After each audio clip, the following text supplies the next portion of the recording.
Prince, and I'm going to show you how to make decoys using these Black Lab decoy molds.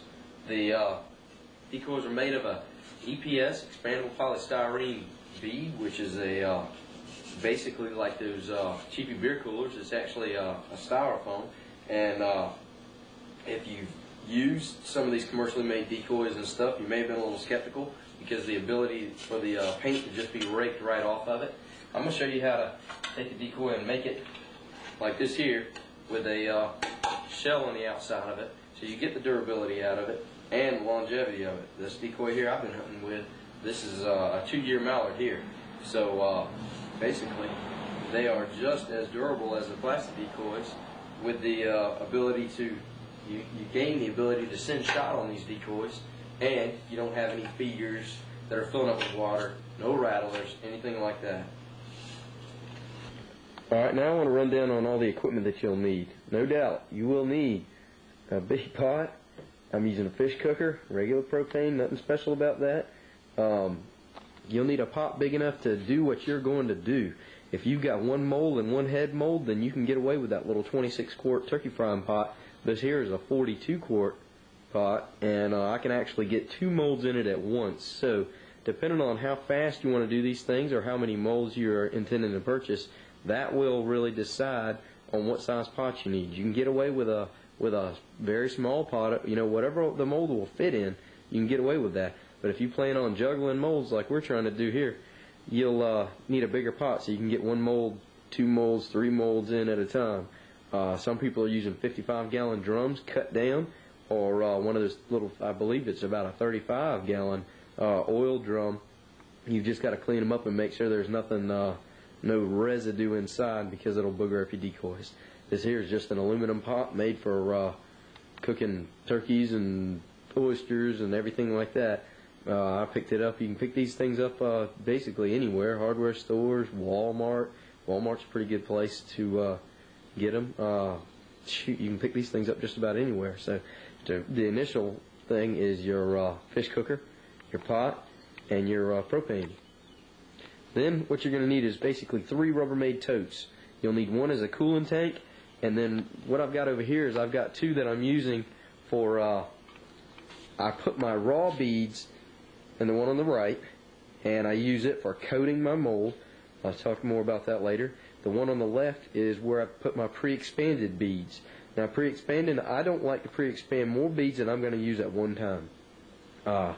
Some people like to pre-expand a whole bunch of beads right off the rip, and hey, if you're going to use them things up, hats off to you. I like to do about half of a bin at a time, and that way I will sure to use it up. These beads do have a shelf life, so you can't really let these things sit, and that's why I like to use up everything I've got.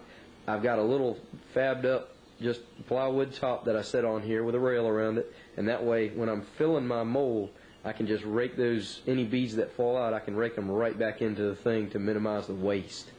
You're going to need a stick, some type of stick, anything, broomstick, whatever, short, to bang up these beads when you pre-expand them. The pillowcase right here, make sure and use an old one or your wife will really come after you, because once you start using it for this, that is its only purpose in life. It gets stained and things of that nature, so don't go yank one off your bed or your wife will come get down on you. I'm using got wire here. The wire is what we actually suspend the mold. I use a solid copper wire. I wrap it around the clamps on the mold. That way that's what I'm using to pull the mold out of the boiling water. I've got nails here. Got to have some nails for the bills on these decoys. We put a nail in the bill just to add strength to it, because by itself it could be brittle. I've got some that don't have nails in them, and I've hunted over them for quite a while, and they've held up very well. And I've got some that I did to put the nails in, and they've taken a whack when I've dropped them out of the boat or whatever. And the nail is definitely something I recommend to make the bills off these heads more durable. I've got just a little squeegee kind of deal. It's about 50 cents or whatever from a hardware store, and I use it to rake the beads off of here. But rake the beads back in there. You can use anything you want, whatever. But definitely got to get an old pillowcase so your wife come to get you. An air compressor is optional. I use an air compressor with one of these little rubber nipples on the end of it right here to help pop the bird out of the mold. And I'll show you on that when pulling the bird out of the mold. I'll show you where that is a invaluable tool, but it's definitely not a necessity. Then we're going to go to just your basic equipment that you'll need. I use a scoop. I found one of these at like a dollar store. It's like a big whopping buck. I use that scoop to fill the molds. Now you can use cups, butter dishes, whatever. Get an assortment of screwdrivers. I like to use a pick, scratch awl type to get the heads out. Sometimes you can just use a regular screwdriver. The scratch awl seems to just work better for me, but that's totally up to you. But you'll need an assortment of screwdrivers to pop your molds open and stuff.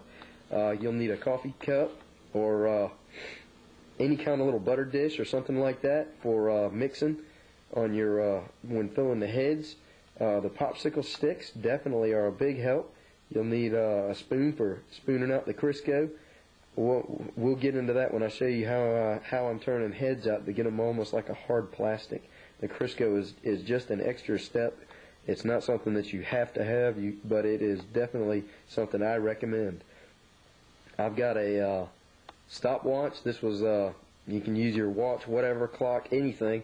I just bought a stopwatch. You know, this is a real hot oil, and I believe it's about $4. I bought it from Walmart to time my molding process. So I've always got something going on, so I know when to pull my bird out. You'll need a whole bunch of these little clamps, depending on what mold you use. I'm using these clamps here. These are only 1 inch, and they actually fit all the molds that I've got. If you've got a mold that has a really thick casing or something like that around it, then you might not be able to. You might have to go to the next size up clamp to hold the mold shut.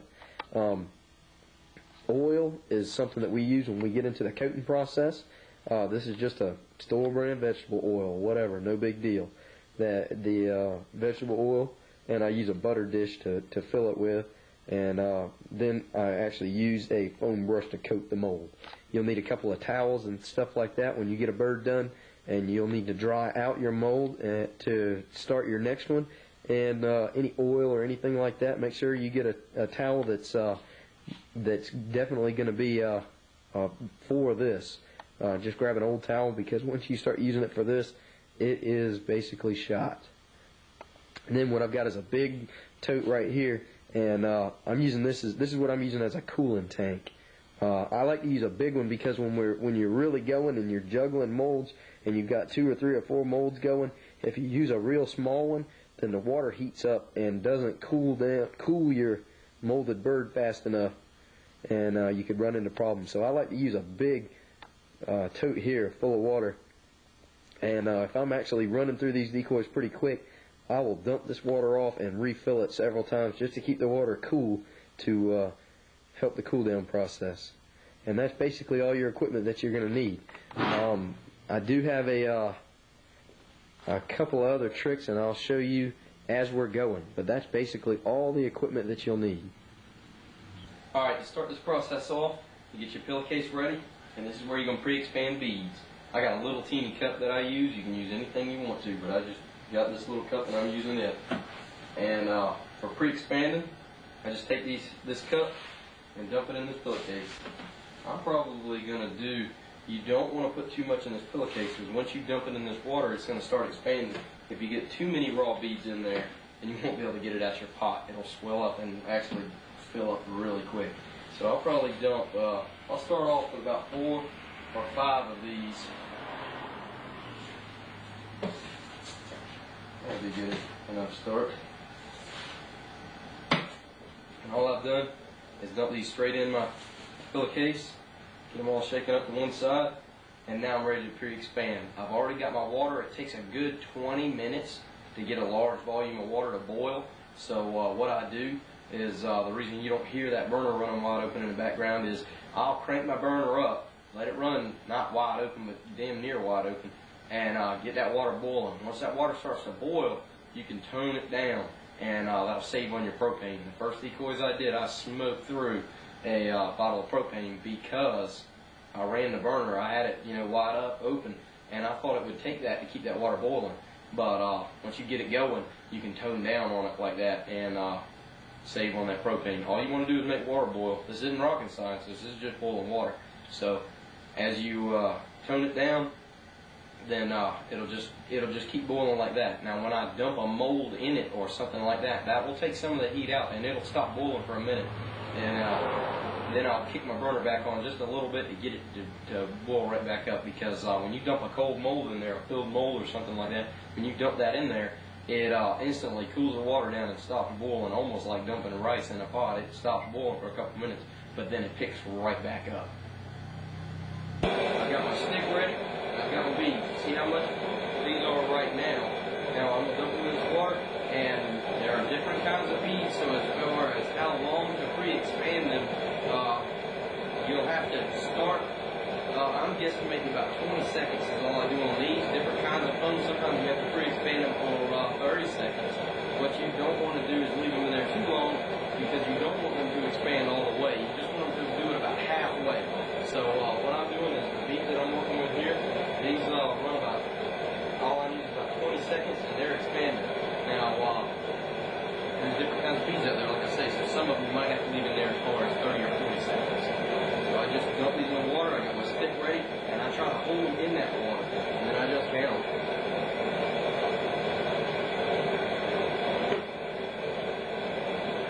Now it's already pretty expanded, pretty big time.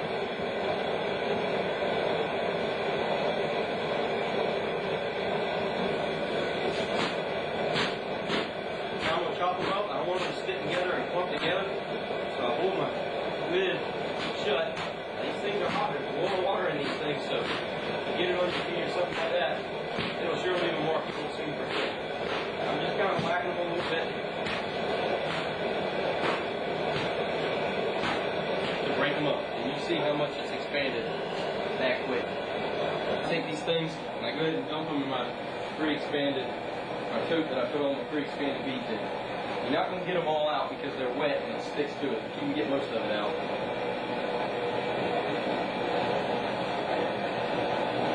And I go ahead and get my scoop ready.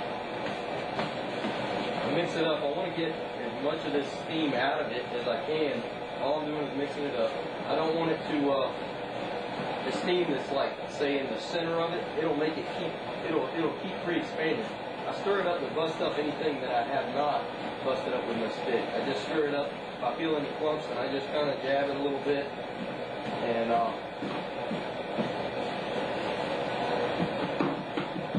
break it up. Now we're ready to coat this mold. It's a dry mold, and I take my brush, my foam brush, with the vegetable oil, and I want to paint everything inside the mold just real quick. I want to get a good coating on the inside of the mold. I don't want to paint all up in here. All I want to do is get it on the inside. So I just put not too much. I mean, I just wet it out, basically just paint it in there, and that's it. There's nothing special about this at all. This is the step that gives it that shell on the outside. After I get the whole mold, then we'll coat it real quick.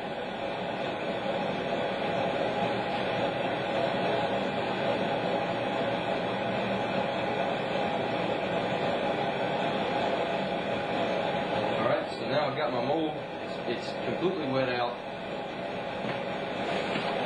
Then I take my raw beads and I just pour some in here. This is like almost like doing that glitter on the old Christmas stocking in elementary school. Then I just kind of shake it around. Obviously the beads are going to stick everywhere I've got oil. And then I kind of turn it upside down and knock out what's loose. Whatever comes out, comes out. Whatever stays in, stays in. Then I grab my ever-trusting popsicle stick, and I'm doing this. I use a large tote, and this is another big help right here, is using a tote this big, so I don't drop these things all over the floor. I get them out of my pinholes and stuff, and I just take this popsicle stick and basically clean off the outside. I don't need to waste the beads anywhere on the outside of this. I just pop them all out the holes and everything.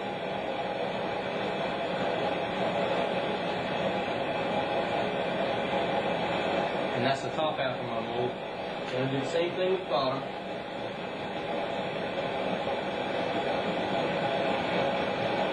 And this is the this is basically what gives it the shell on the outside, so it's durable and not the super soft styrofoam.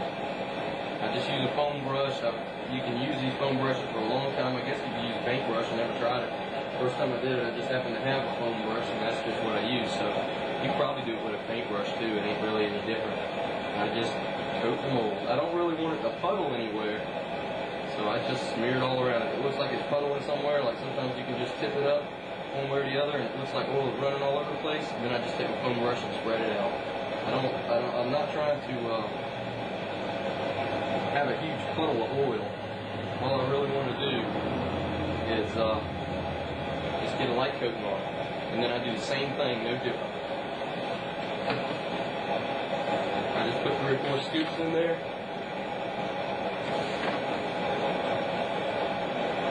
And then I shake it around, almost like writing your name on the old Christmas stocking with the glitter when you were in elementary school. It stays wherever oil is. And I kind of shake it off. Shake off what doesn't stay. Then I'm back with my popsicle stick doing the same thing. Now, I'm just about ready to drop this bad boy in the water. As you do this, you get faster and faster. The first couple times you do it, it takes a little bit, no big deal. Obviously this ain't hard, but the first couple times it takes a few minutes to get everything dialed in, and that's why I like to do a setup where I've almost got an assembly line going on, so I can have everything ready to go, just as fast as I can get it going. Alright, now the bottom of my mold is filled. Alright, now I've got my mold coated. You can see it, the whole inside of it is completely coated. So now I'm ready to fill it. Now on each mold, depending on which mold you've got, you're going to have the top half or the bottom half. One is going to be bigger. On this one it just happens at the bottom. Some of them you've got more room in the top. So on this particular mold, this is a 16-inch mallard mold. The bottom happens to be larger. So that's what I'm going to put, that's what I'm going to fill. And I'll clump these things up in here.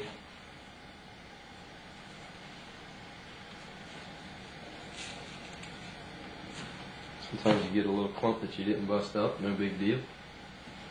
I'll clump these things down. Doesn't have to be exactly perfect or anything like that, because believe me, it's going to expand. And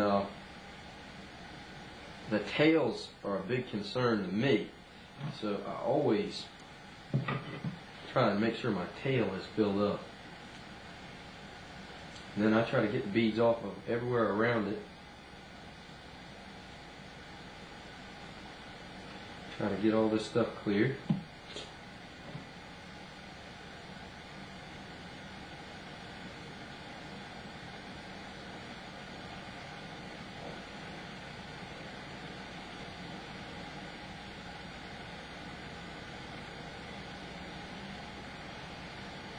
So that's about as full as it needs to be. And this is what I was talking about. Whatever falls off, sometimes I do a bunch. I just rake whatever falls off right back in here. Now this guy's got a full tail. Tail's always a big concern. Got to have that tail. That's probably the most brittle part of the decoy. But by doing it like this, there's actually nothing brittle about it. So then I take my top, and some of these pre-expanded beads are still falling out. I'm alright with that. And then I line up my pins. Some have dimples in them and stuff like that. I line it up. Now, if I've got beads poking out anywhere where I've got too many, this is where I take my popsicle stick again, and I just kind of shove it in here and clean around the mold.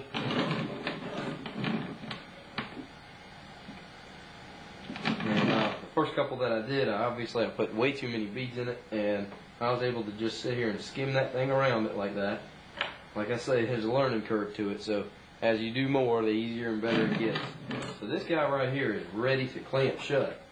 Now, the wire that I was talking about, I only really need one wire in the front and one in the back. I like to put two just in case one of them comes off. I just put a little circle in it like that. And then I just take this thing and I clamp it. Now I'll do one in the front and one in the back to start off. If you do them both in the front and then go to the back, the mold wants to open up like this because all the foam inside. So I get that one. That one's not tight. It's just barely snug. Then I go to the back of the decoy, and I like to put 2 wires on it, just in case one wire comes off or a clamp comes off or something like that. Then I got this huge mold sitting in a pot of boiling water. How the hell am I going to get it out? So that's why I put 2 wires on it. And I just clamp this bad boy down. Now, since I got one on the front, I can go ahead and dog it down pretty tight. Doesn't have to be like break out the wrench or anything or torque wrench. No torque wrenches. Just snug it up. But you got to realize, you got to remember that this is what is holding up the mold. Now, you see I've got a bolt right here. This is what I use. I actually drilled a hole here and tapped it and threaded this in here to help me get the bird out of the mold in the event that it gets stuck. But so that's why you see here I also put a hole in the bottom and another here. I don't want to put holes all over the body because then that'll ruin my decoy shape. So I've got a hole here and a hole here, and actually it turns out that it worked good enough that the beads just barely creep out, or it'll actually come through that hole. It works good enough that you don't even really have to do this step. This was just my first attempt, and it was an overkill. So then I just go ahead and put the clamps on it. I put 4 clamps on it all the way around.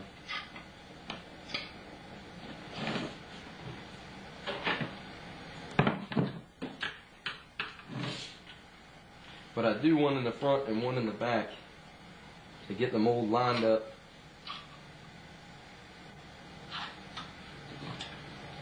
So now I got my mold all clamped up and ready to go in the water. Turn her up to get the water to get to a good rolling boil, because like I said before, when you dump that mold in there, it cools off.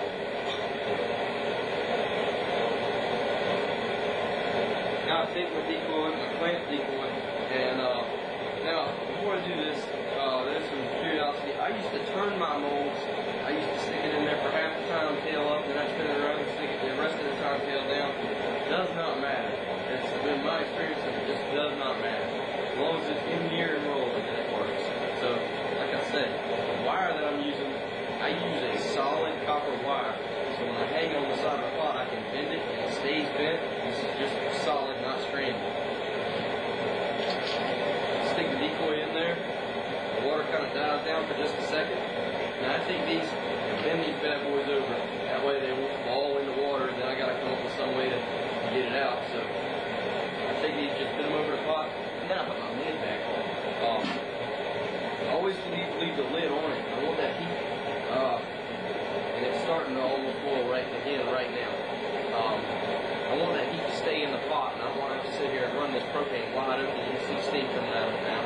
It's actually starting to boil again, and it's boiling right now. So the boil kicks right back up, and once it gets going, a little bit better than it is, you can go back and start the timer. Got my timer going. I'll start my timer, and then once that thing starts to boil and you see the steam coming out, there's actually a wind hole in this pot, but once you see that steam start to roll, you can cut your burner down. Like I just saw some right there, that's enough. You can go ahead, cut your burner back down, save on that propane, so you aren't constantly buying propane. Alright, now since we got our decoy going, we got our body going, now it's time to get the head going. I'll do the same thing to the head as we've done with the body. I'll coat this thing, and again, we don't want too much oil. It's easy to get it to puddle up in these heads because they're so small. But I'll coat these head molds same way, no difference. And we want the head to be really strong. The head is without a doubt the only brittle part of the decoy. The bodies can take a beating, but the head is the only brittle part. So what we do to resolve that problem is we want these heads to be almost like a hard plastic. So I've coated this, I fill it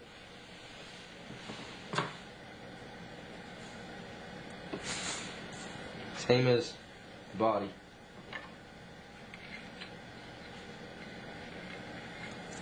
I'm in love with popsicle sticks.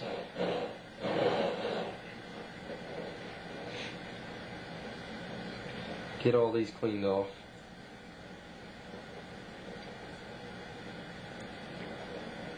Shake out whatever's going to come out.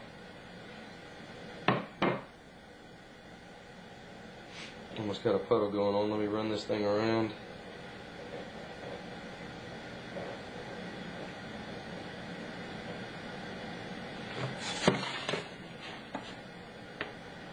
I'm losing my popsicle stick here. Alright, now I can do the same thing to this guy.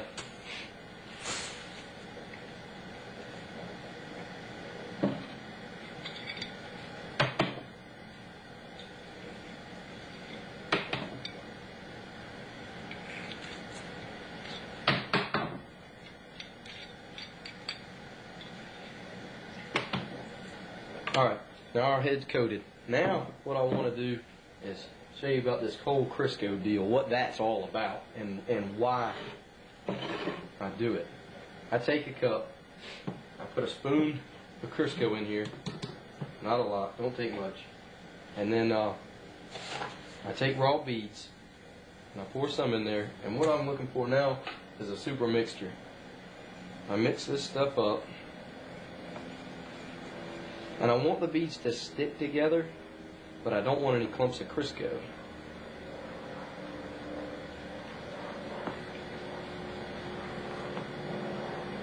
I want to put enough beads, sometimes I put too much, and then I have to put a little bit more Crisco.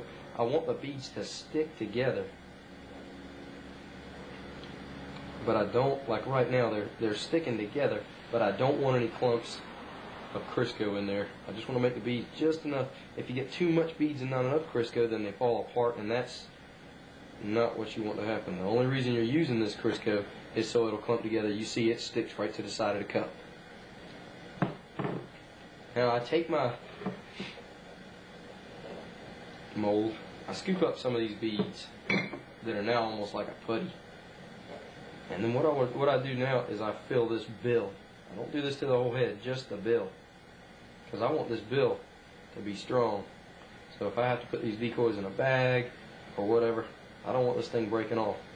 And I continue, I fill these bad boys, and I continue the beads all the way up, just past. This will help kind of bridge it.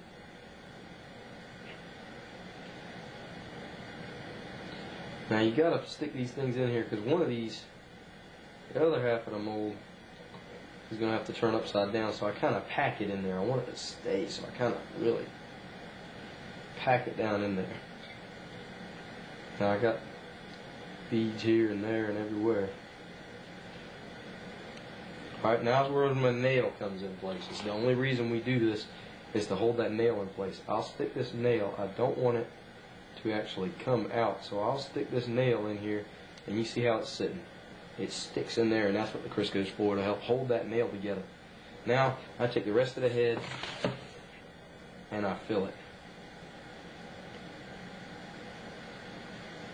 I kind of heap it. If you get too much, then it'll fall all over the place. But like right now, I don't want it to fall all over the place. So since it's half full, I'm gonna take one of my screwdrivers and stick underneath it. Now, if you see this stud sticking up, I've done this to help align it. Some people drill holes in it and use nuts and bolts with wing nuts. I did this right here. I actually threaded that hole and put that in there just strictly to align it, to help it align and be faster. Now, I do the same thing to the other half of the mold with the bill.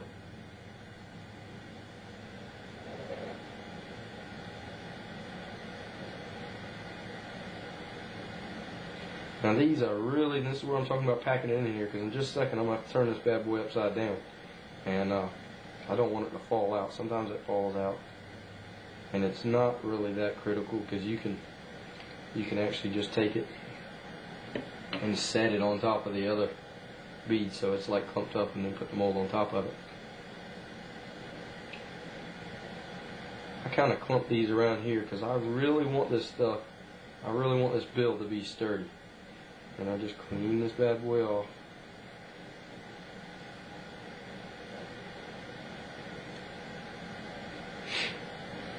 Alright, now I'm ready to put it together. If I shake this mold or twist it or turn it or whatever, then these beads are going to roll out all over the place because they're just loose. The raw beads are just loose sitting in there. So I take this bad boy, and it did it anyway. And that's alright. I was almost waiting for it to happen so you can see it. Visual aid. Oh well. Most of the time I can make it stick in there. But it's not that critical. If it does this, it's not the end of the world. I just kind of clump it up right here. Almost glad I did that, so when you try it at home and you do this, you won't think like, how in the world is that man thinking there's beads staying there? Let me go ahead and clean off my mold where I just boogered it up.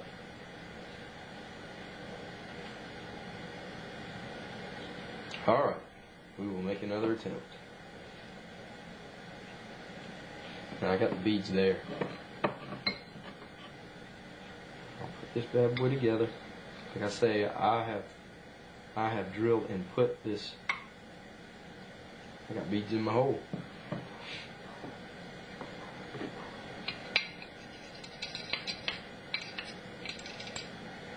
Clean that bad boy out. Alright. Back to work. Now my head is done. So I get me another wire.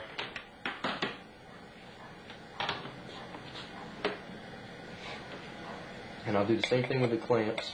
Now when you put these heads in here, you want it billed down. You don't want that nail to fall all the way in the back of the decoy while it's expanding.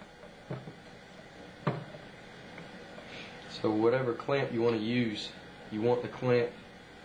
On this one it just happens that I do the same thing. I don't have these clamps banjo tight yet. I wait till I get them all on there to snug them down. I don't want it to shift or anything like that. So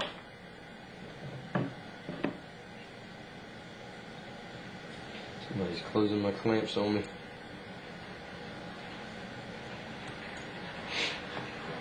Now I do the same thing like before. I just hoop this around the back.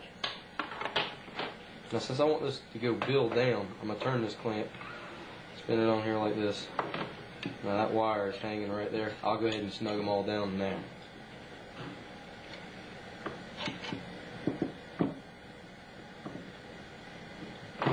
So now, when I pick this bad boy up, it will sit in the water, bill down. Alright, I already got my body going, and he's cooking in there. Put my head right beside him in here. This is the advantage of having a bigger pot. Kind of got to shift him around a little bit. And I do this. I don't want that thing to like actually touch the bottom and fall over. So that's why I use this solid copper wire. I just drop it in there, bend it over so that head is straight up and down, hanging right there. That way that nail won't fall to one side or the other. That nail is almost suspended straight in there. So now my water again died down. I'll gas it up just a bit. Put the lid back on. Now my body's almost done, so I'm getting ready to pull my body out. The body, I'm going to give it about a 20-minute cook time. The head, 20 to 25. You can experiment with your run times. I've got some that I pull out in 10 minutes, and the body's turned out pretty good. No big deal. No thing. Nothing wild going on with that, but it also depends on what kind of beads you've got, the beads that you're using. So I'll say with any kind of bead, you can give it about a 20-minute run time, and that is good. That should be good. I'll give the head a good 25. Since it's nothing but solid raw beads, I want the head to be rock hard like plastic. So I'll give the head 25 minutes no matter what. Our time is up on the bird, on the body. So I'll go ahead, take my lid off, pull my body out, let it drain off, and I'll instantly chunk it in this cold water. I don't let it air dry or anything. Put the lid back on. I got a head cooking in there. So now I chunk it straight in the water and let it cool for about 2 minutes. That's about it. Alright. Now this guy's been in here about 2 minutes. Different molds have different things going on with them. Some of them are a little bit tighter, and I like to open the mold quick. I don't like the mold to sit there too long. If I let it totally cool off completely, then I'll like if I set this thing in this cold water and walked off and left it for 20 minutes, that's when I'm gonna have trouble getting this decoy out of the mold. So I've let this cool about 2 minutes, depending on what kinds of beads. Sometimes you gotta let it cool longer, and that's when you take your screwdriver, and that top just comes right off of there. Sometimes different molds, some decoys stick in the top, some stick in the bottom. Now, with this guy in here, like I said, I got the holes in the bottom. If you have access to an air compressor, then you can do it real quick. Let's see if we can get him out without it. Without an air compressor, you can just sit here and kind of pry on it just a little bit here and there.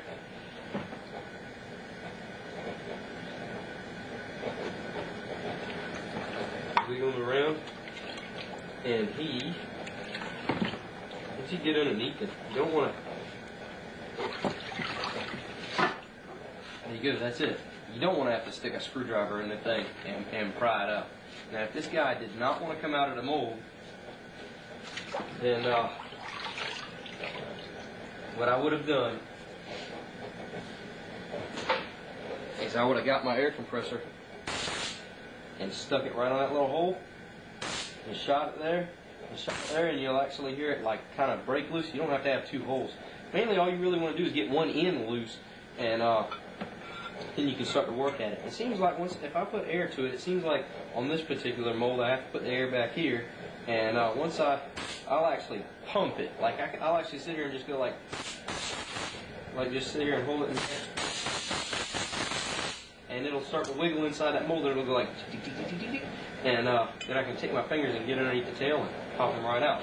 Now, I haven't really disformed this thing in any way or anything like that by digging my fingernails into it. It's dirty. And now all I'm left is with this little ridge around it. Some of them I got, I have big ridge pieces like that from where the beads come out. But with that ridge right there, all I'll do is take I like to use a Dremel. You can use anything you want. You can just sit here and hand sand it off. I like to take a Dremel just because it's fast, and just with a little teeny sanding wheel and just burn around the whole decoy. Just sit here and just lightly and touch over it like that, and you can get rid of that ridge right there. You can break most of it off and get this bad boy to a painting stage. Now, since we coated this with oil, since this bad boy was covered with oil, what I like to do before you paint it is, obviously, since we coated it with oil, and this is another step, and this is why I say you don't have to coat this mold with oil. If you don't want your decoys to have a hard plastic shell, if that doesn't matter to you, then you don't have to coat it. You can actually just put the expanded beads in a dry mold and pop it right out the same way. But it won't have that shell. Like right now, you can just barely dig a fingernail into it. But if you fill the mold without putting the oil in it, then you don't have to do the extra step of cleaning it. But since this bird's got oil on it, I need to take some Dawn or whatever, some kind of just kitchen soap, and actually just like I was getting ready to wash a car, once I get a bunch of these done, then I'll wash it off like that and hose it off. That gets all that oil off of it. Then your paint will stick to it without any problem.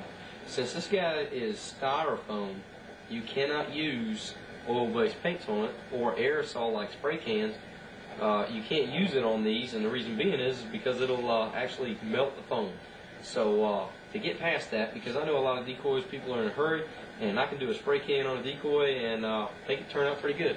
So to be able to use that spray paint, I like to prime all my decoys with just a latex primer.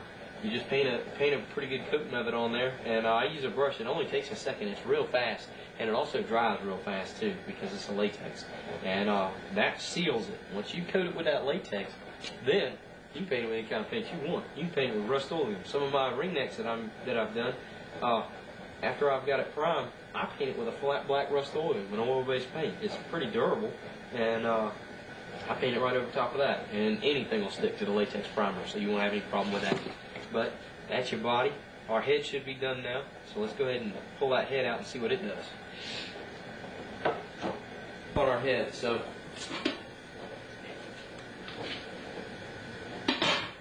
pull that head out, and I'm just going to dump it straight in this water. Now, while that head's cooling off, I'm going to let the heads cool a good 5-10 minutes. I want the heads to cool all the way down. Because with the heads, they're a lot harder since you use nothing but raw beads. So I don't have to worry about, and I've actually got a spot on here. I can pry that thing out with a screwdriver. So I don't have to worry about the head.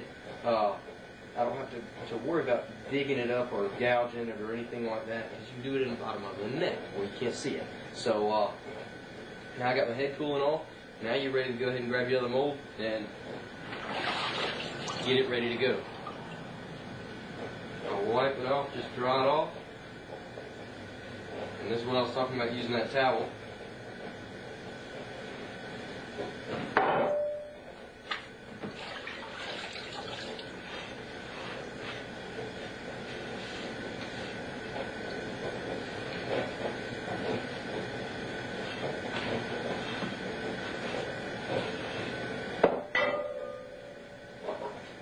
Alright, now that's ready to start over again.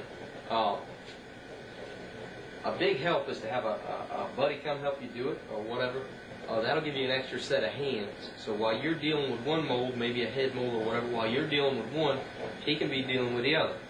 Now, another thing, and this is where I get into juggling molds, this is what I'm talking about. And it's pretty fast and furious. But if you've got two molds going, then you can fill one, prep it and fill it, clamp it, and have it sitting aside while you're waiting on this other to get finished. You can have that mold sitting aside, cook one. You pull it out, as soon as you pull it out and throw it in the water, take your other mold and dump it in. Almost like a relay race, you know, you got one. So having two molds will speed up this whole process. Just dealing with a single mold and a single head, if you're not looking to make a million decoys, then hey, you can get away with it. I did it with the first couple molds I did. I did a dozen, and it took almost the best part of a day. And then little by little we got wising up, and the more molds we bought, the faster we can turn birds out, and you can do so much more with more molds. It's still warm, still warm. I'll go ahead and let it keep cooling down. I'll give it a couple more minutes, probably about. I really want it to cool down at least 5 minutes, because I don't want the head, like I say, the head is a real critical part, and I don't want to booger it up. So I'll let it cool a good 5-10 minutes. And I'll get my tools ready while I'm waiting on this. I'll get my tools set up so I can pull that head out. Alright, I got my screwdrivers ready. My head has cooled down enough. Go ahead and bust these clamps loose.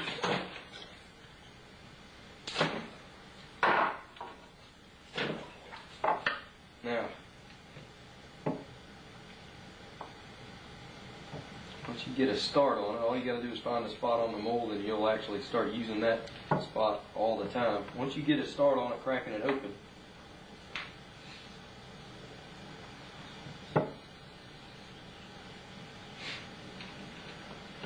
half of them is going to come off, and the other half is going to stay in there.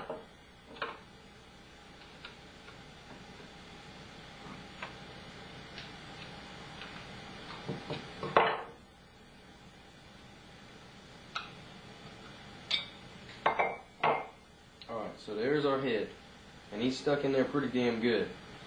He's totally cooled off, slick as a whistle, clean, neat. Got a little ridge around him for where the seam is. Now I like to use a scratch awl, and this is something to be careful with. You can put this thing through the back of your hand just as fast as anything else. But I'll take a scratch awl, and underneath this neck, this gives me the room right here where I can pry and not damage the head in any way. So what I normally will do is I will just take this bad boy, find a good spot and stick it right in here where the seam is. And it's hard to, you can't really stick it in there. And then I'll just kind of pry it a little bit. Now, all I've done is stick it in here, and I'm pressing against the back of the mold, and I just pry a little bit. Now he's going to come loose right here. And then you can actually, it's kind of screwball, but actually he has lifted out of the mold a pretty good bit, just like a 1/4 inch, barely. I'll pry him out like that, and then I'll push him back in the mold. I do that to just a time or two, and that helps. It seems to help get the rest of the thing to release, believe it or not. And after you wiggle them a couple times, now I got my head. Now all these pieces that you break off and stuff like that, you can throw these right back in your pre-expanded beads, and you can use all this crap right here. All that stuff, you can put it right back in your pre-expanded beads and use it as filler in a decoy. Alright, now we've got a completed bird and a completed head. I'll take with some safety glasses, no doubt, because I have swung this stuff in my eyes and it is not fun to dig out. But I take the Dremel with one of these little T90 sanding wheels, sanding drum, whatever you want to call it, and I just take a Dremel, put it on at low speed, and I'll burn around this decoy real quick and get rid of that ridge.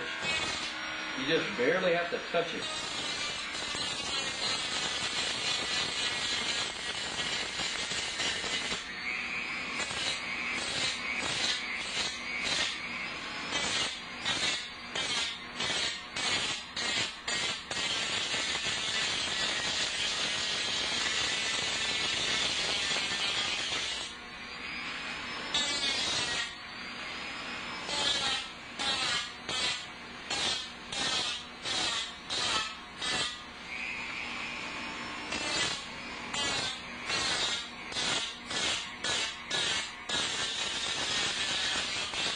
Don't want to sit in one spot too long.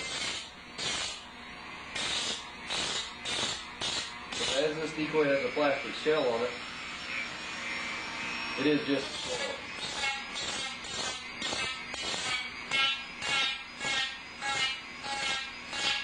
I think I'm filling my face up with this stuff. That's why I say wear these damn safety glasses. This stuff will get all over you.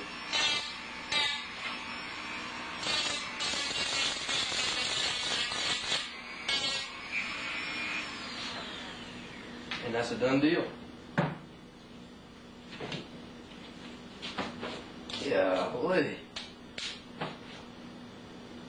You don't have to use a Dremel if you don't want to. It just works for me. I've already done the head. Now attaching the heads can be done a couple different ways. You can take and glue it, or use like a construction adhesive or something like that, or you can use an epoxy. However you want to do it. I have not tried the infamous Gorilla Glue yet, but no matter what, whether I glue it, either way I do it, I still use a lag bolt all the way through the bottom of the decoy into the head. And since this decoy has this little dimple in here, I just put a washer, and I take like a 5-inch lag bolt or whichever. Now, depending on how long it is, this is what's going to determine on your length. Is it's about 1 inch up that little cup in the bottom, about 1 inch up. I want that lag bolt to go all the way up in that head, long way. So I'll take a drill bit and just shoot it right through here. Obviously I'm drilling styrofoam, so it'll just shoot straight through. Then I'll position my head where I want it to be, and I use that bolt to put a little dimple in the bottom, and that's actually my pry mark there from when I pried this head out. And I'll actually pre-drill this head a little bit. I'll just drill in there a little bit, and I'll run that lag bolt all the way up into the head. I'll run it so it goes all the way up into the head, and then you never have to worry about your heads coming off. Every now and then you may have to just snug it up. If you want to leave them swivel, you can do that. The only way I'll let it swivel is if I let that lag bolt go all the way up into the head, way up in there. This stuff's gonna taste worth a damn. I'll on these mallards, like this particular one, I'll let that lag bolt, I'll get one long enough so it'll go way up into the head, and then you can swivel it. If you're going to glue them on, then you don't have to have such a major lag bolt, but that's just a durability thing. Now on these, one of the big things, like some of your commercially produced decoys, the swivel heads is a big thing, and a lot of people buy decoys just because of that, because of the realistic of it. Obviously, this decoy's got a turned head on him, and he looks a lot more realistic than all these perfect little soldiers in a row like that. So don't be scared to glue these heads on. You can just cock them one way or the other and glue them on like that. Some people get real creative with it and actually sand down the base of the head and spin it around backwards and actually sand part of the bill off and stuff like that, and get these really wild things that are preeners and feeders and all kinds of stuff like that. Or you can just hunt with them strictly like that, however you want to do it. Just totally depends on how creative you want to be. These heads right here are real durable, and I don't think you have a problem with it. The bill with the nail in it, the nail's the ticket. This head is, I mean, this damn head is hard as it's brick from using solely raw beads. This thing's hard as a brick, and I think it'll hold up for you just fine. And give you a lot of years of service. All right. In closing, I want to give you a short rundown on everything we've done. We started off with the raw beads. We've pre-expanded them. We've taken the mold, we've coated it with oil, and then in that oil that we coated it in, we've coated the mold itself with raw beads. Then you fill your mold with your pre-expanded beads. Cook time, 20-25 minutes. Cool down time, 2 minutes, 3 minutes. The cool down time will also depend on what types of beads you're using and how soon you can get that mold open. Remember that by drilling the holes in the bottom of the mold here and there, and one in the top, or somewhere in the top, you don't necessarily have to have the air. It's just a helping hand to get the decoy out. The first decoys that you make in the mold will probably stick. The molds are brand new raw aluminum, and by coating them with this oil, after 2 or 3 of them, it gets easier and easier. And the same thing with all this. The more and more decoys you make, the faster and faster you can turn them out, and you get used to filling the mold and stuff like that. So in closing, I want you to keep in mind, EPS is the way to go, no doubt. These decoys are indestructible, as you've seen in the beginning of our tape. Black Lab decoy molds are basically indestructible. I mean, the only way you could actually do any damage to the mold would be to drop it, probably. But even so, they're basically indestructible. And if you have any problems or anything like that, give us a call. Give Tony a call.